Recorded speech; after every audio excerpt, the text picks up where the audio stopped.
Okay, last week we talked about the life of King David,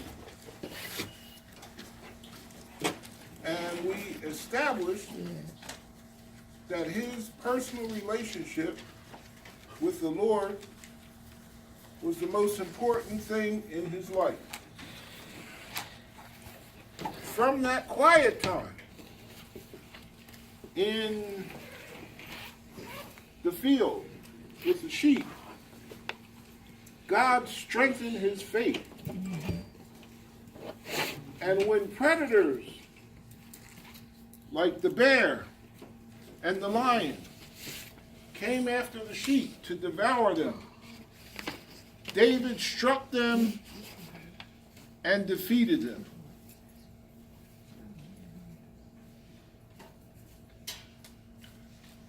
So when he went to the camp of the armies of Israel and saw Goliath and heard his challenge, David was strong enough in his faith to go out and fight the giant and defeat him. So it was his personal relationship with God that gave him the strength to defeat all the adversaries in his life. God elevated him, and he became king of Israel.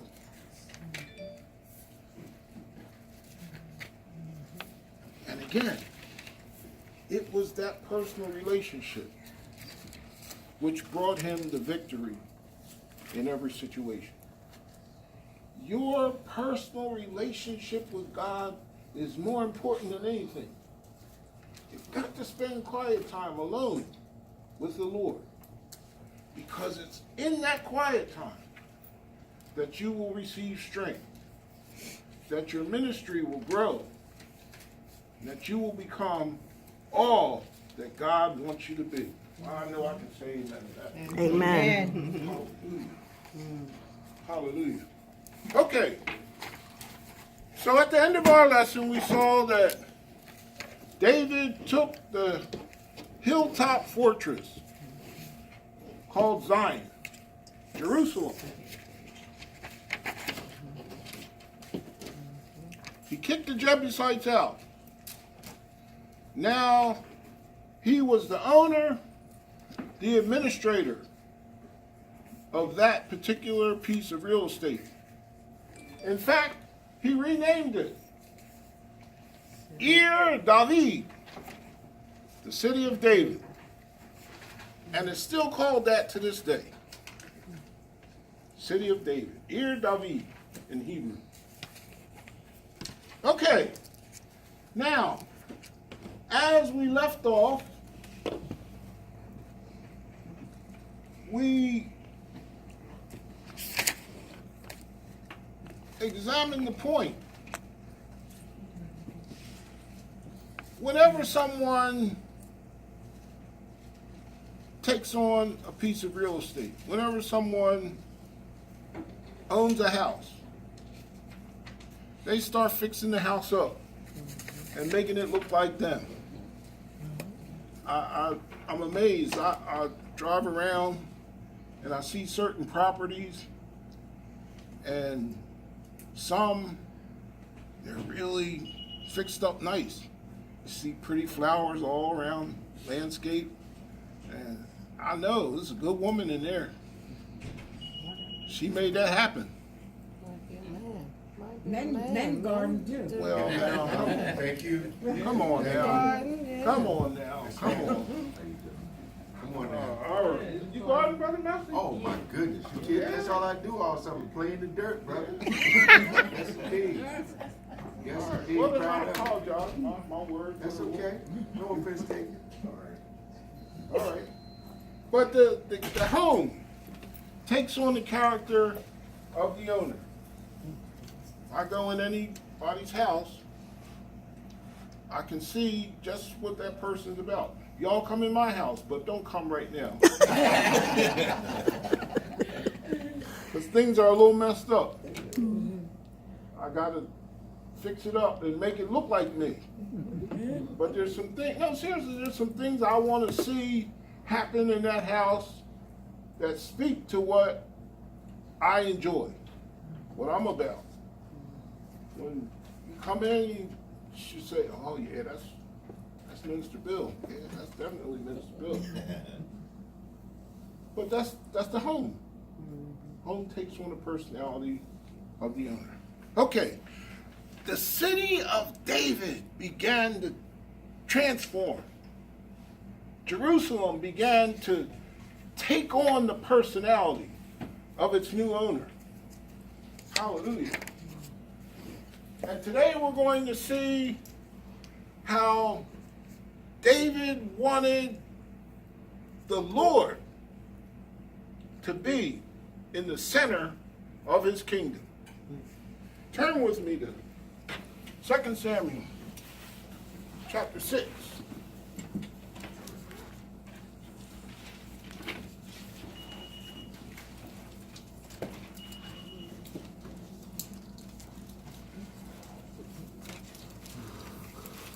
Samuel chapter 6.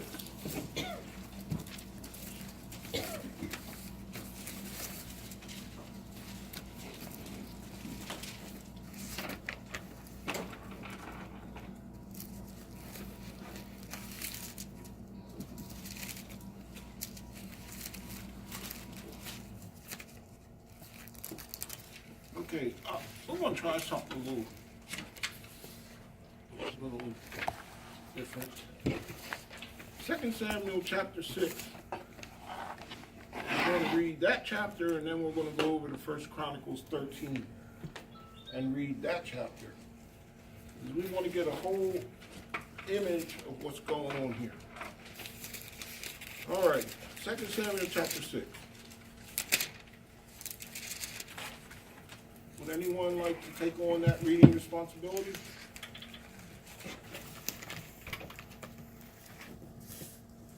Read through the whole chapter. I'll read it. The ark brought to Jerusalem. I'm reading from the New Living Translation. Then David mobilized 30,000 special troops. He led them to Bela of Judah to bring home the ark of God, which bears the name of the Lord Almighty, who is enthroned between the cherubim. They placed the ark of God on a new cart and brought it from the hillside home of Abinadab, Isai, and Alo, Abinadab's son, were guiding the cart with the ark of God on it. With Ahio, I don't know if I'm saying this correctly, thank you, walking in front. David and all the people of Israel were celebrating before the Lord with all their might, singing songs and playing all kinds of musical instruments, lyres, harps, tambourines, castanets, and cymbals. But when they arrived at the threshing floor of McClennon, the oxen stumbled, and Isaiah put out his hand to steady the ark of God. Then the Lord's anger blazed out against Isaiah for doing this, and God struck him dead beside the ark of God. David was angry because the Lord's anger had blazed out against Isaiah. He named that place Perizziah, which means outbreak against Isaiah. It is still called that today. David was now afraid of the Lord and asked, how can I ever bring the ark of the Lord back into my care? So David decided not to move the ark of God into the city of David. He took it instead to the home of Obed-Edom. Say it again? Obed-Edom, thank you, of Gath. The ark of the Lord remained there with the family of Obed-Edom for 3 months, and the Lord blessed him and his entire household. Then That's King... it. Okay. That's it. All right. Okay. King David assembled 30,000 of the leaders and people of his kingdom. And they went to bring the Ark of the Covenant into the city of David. This must have looked something like a parade down Main Street. Remember that? Mm-hmm. Remember that back in the day? Mm-hmm. Oh, I used to love the parades that went down Main Street. Man, I would walk down there in my bare feet just to see the parade. Everybody be laughing and joking and shouting and see all the different marching bands. They'd have popcorn and candy. What was that? Cotton candy. Cotton. Thank you, sir. Cotton candy. My favorite. All that. All the. It would just be a joyful I love event. it. And I don't know. I'm. Some of y'all might remember better than me, but there wasn't 30,000 people down there. Maybe. What would you say? A good 10. 5, 10? All right. But it must have been, looked something like that. Big parade. And in the midst of moving the ark, the cart that they had it on stumbled. Uzzah stepped forward to stabilize the Ark of the Covenant. God struck him down. Disaster hit. Everything stopped. Everything stopped. I seen something like similar to this happen.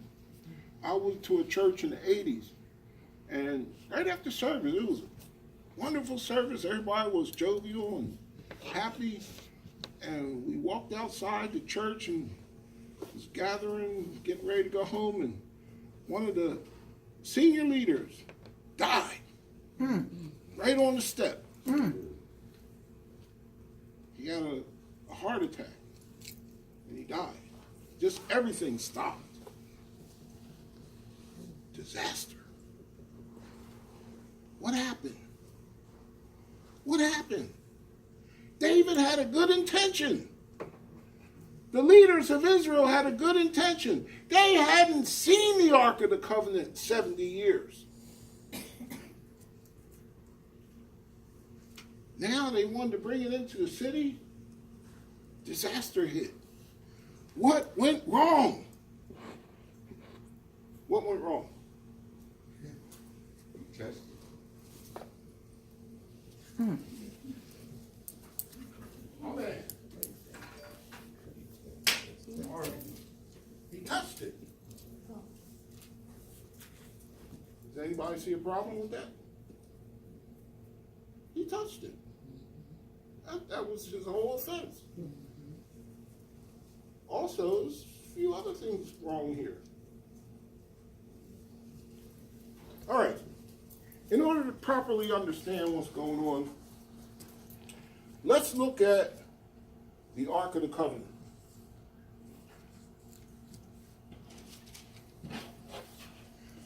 This is the Ark of the Covenant. What is it?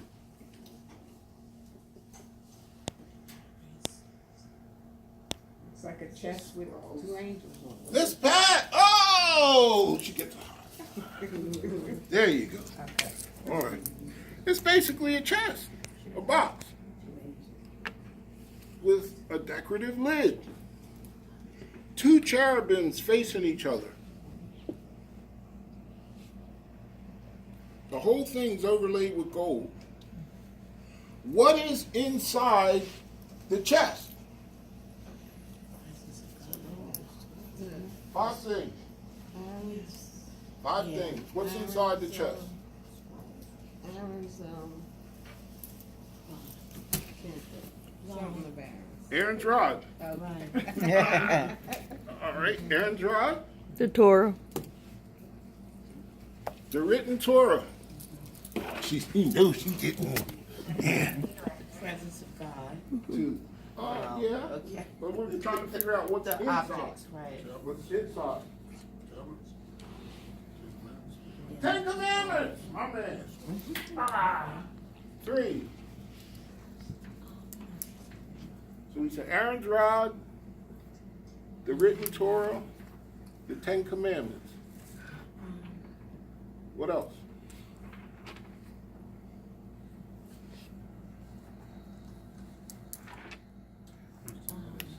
I'm hungry. Sure. Bowl of manna. There we go. All right, bowl of manna. 4. One more. One more. Isn't there scrolling around? One more. See that? Scroll. Anybody? I'm going to stump you. I'm going to see if I can stump you. Because I got stumped. I didn't, Rabbi asked me this question, and I got all 4 of them. And that last one, I couldn't get it. 5 things. One more.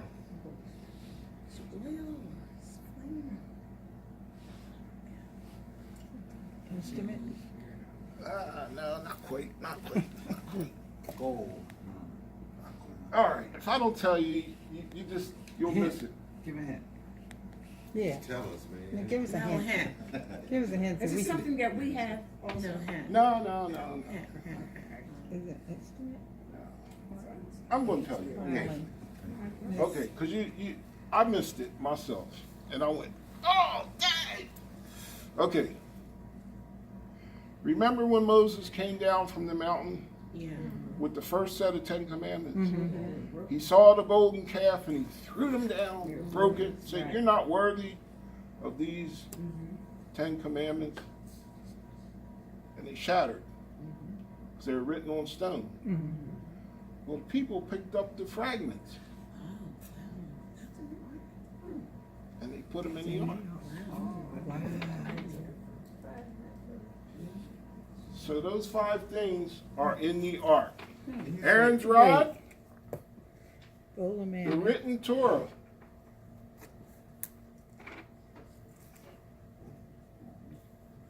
Ten Commandments. 10 Commandments. the 10 Commandments, the bowl of manna, Aaron's and the rod fragments of the from first 10 Commandments. the first 10 Commandments. The first 10 Sir. Commandments Is fragment. that last one in the Bible or No. did the rabbi tell you? No, the rabbis, they First 10 pointed that Commandments out. fragments. So That's why we this didn't know. is not, So why wouldn't it be in the Bible?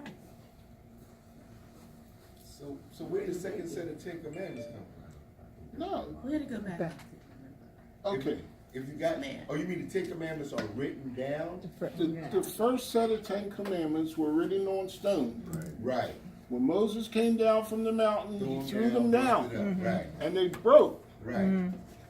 because he said the people weren't worthy to receive I them. understand that. They were written with the finger of God, Right. so But what do you they say were that- considered to be holy. So But- they're just not going. Well, understand, Brother Massey, they're just not going to throw I those understand. fragments away. I understand They that. picked them up Put 'em and put them in inside. the ark. Yeah, but what I'm saying is, The other set. this 10 Commandments, that's number 3 here, what is that? God rewrote Yeah. That's a the second. 10 Commandments. Yes, the second time. Okay. Yeah, again. On a new Stones set again? of New set of a new set stones? of stones. Yeah. Okay. Okay. Well, Yeah. okay, I didn't get That's that. education. Moses went back up and got the second set from God after he prayed for the people for what they had done. Now, where did Rabbi say did he say, like, how he knew that these pieces were put in there of his?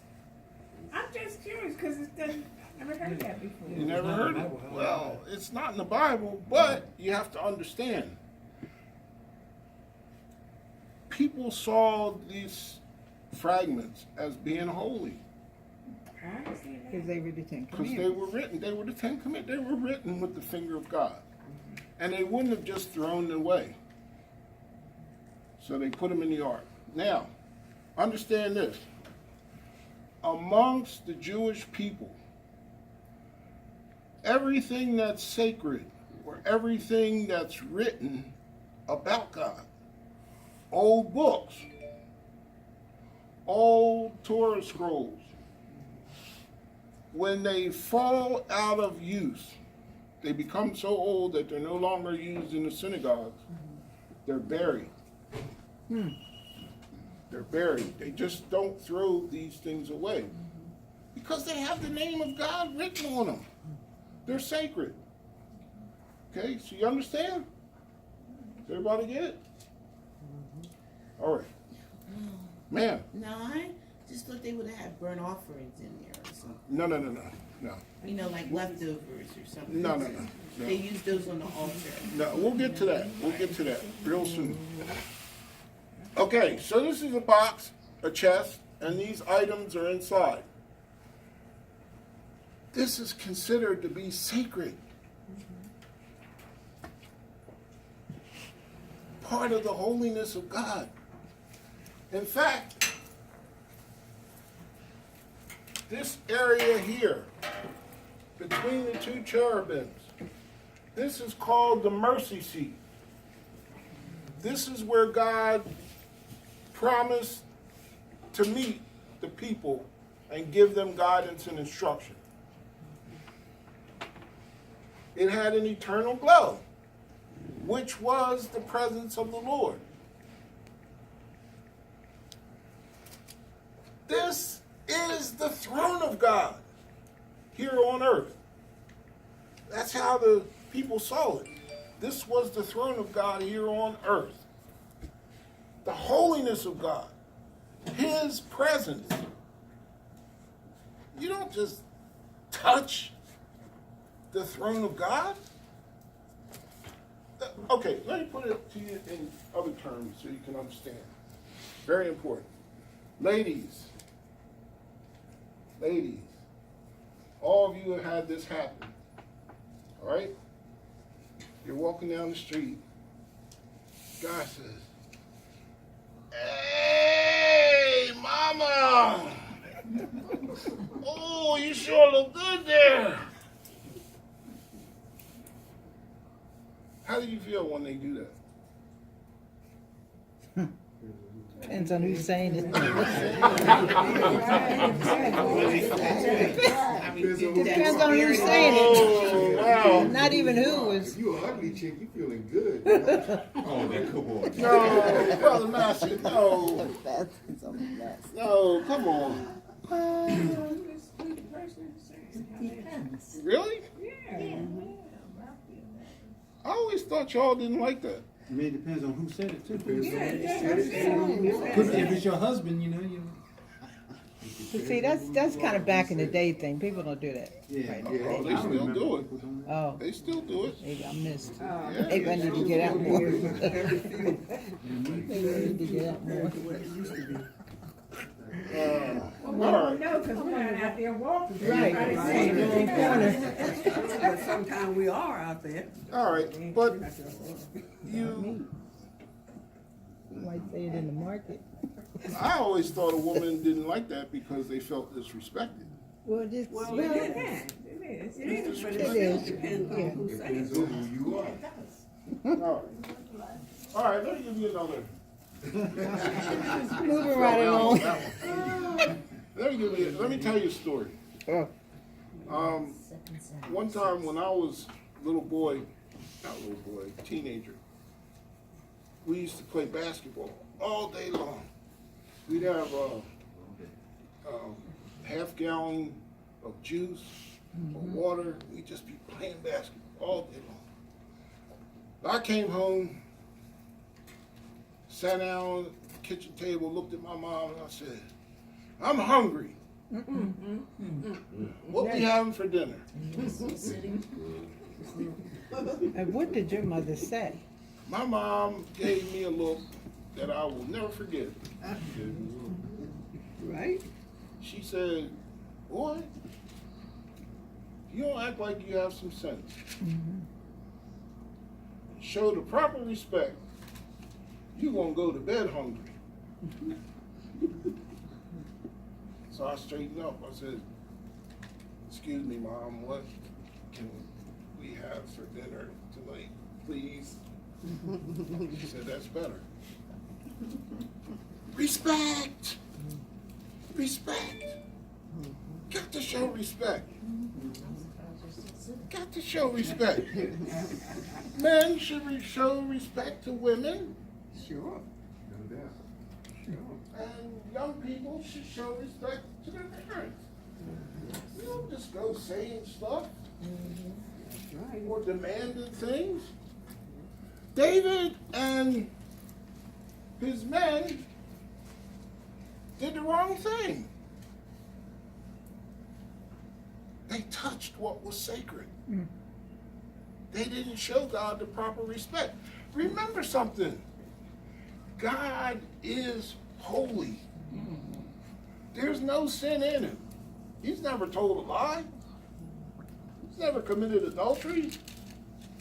Those things are not a part of his nature. They're a part of our nature. But he's never done them. Therefore, we should show the proper respect for our Father. All right, turn with me to Numbers, chapter 4.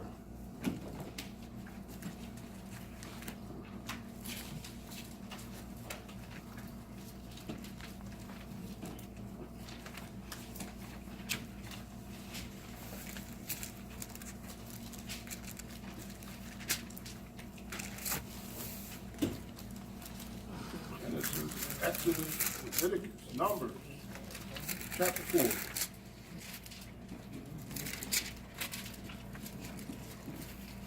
Numbers chapter 4. Numbers, chapter 4. Verse. Will somebody read verses 1 through 5, please? And the Lord said to Moses and Aaron, take a census of the Kohathite division among the sons of Levi, by their families, by their fathers' houses, from 30 years old and up to 50 years old, all who can enter the service to God, to the work in the tent of meeting. This shall be the responsibility of the sons of Kohath in the tent of meetings, the most holy things. When the camp prepares to set forward, Aaron and his sons shall take down the veil, screening the Holy of Holies, and cover the ark of the testimony with it. Okay. Is everybody following that? The Levites were the dedicated ministers of the holy things of God.